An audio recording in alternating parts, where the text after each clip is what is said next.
Welcome friends. In today's video we will discuss how Russia-Ukraine war will affect your cost of living and your daily lifestyle. So stay tuned and don't miss out any part of the video. Also like, share, comment on this video, and kindly subscribe and turn on the notification button if you haven't already done. So let's get started.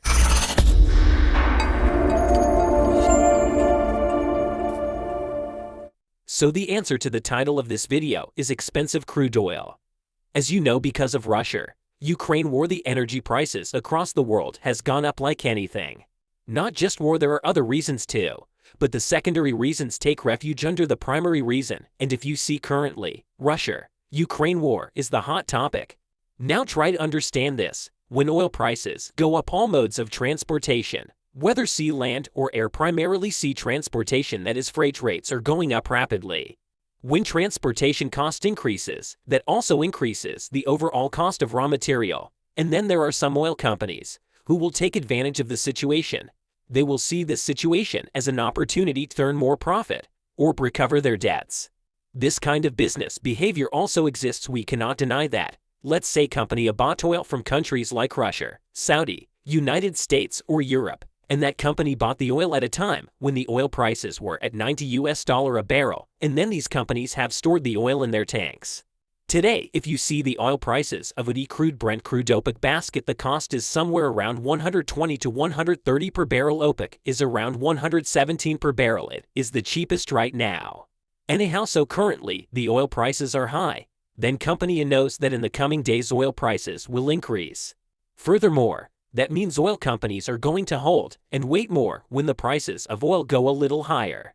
There are reports that suggest oil prices will go up as high as 180 per barrel in a few days.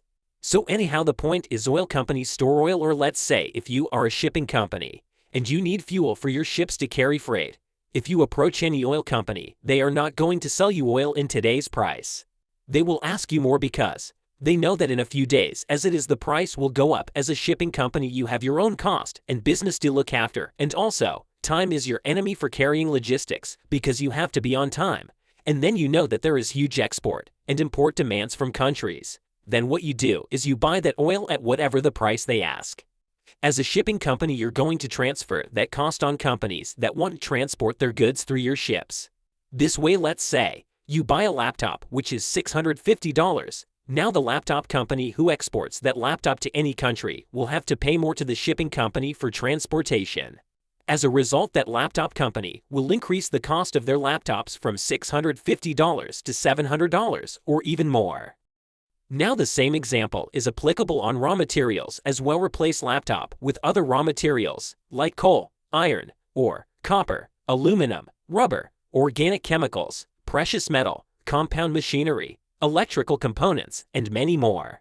When a country imports something in bulk, they do it through sea route. Cargo ships are the only possible way of transporting raw materials in bulk.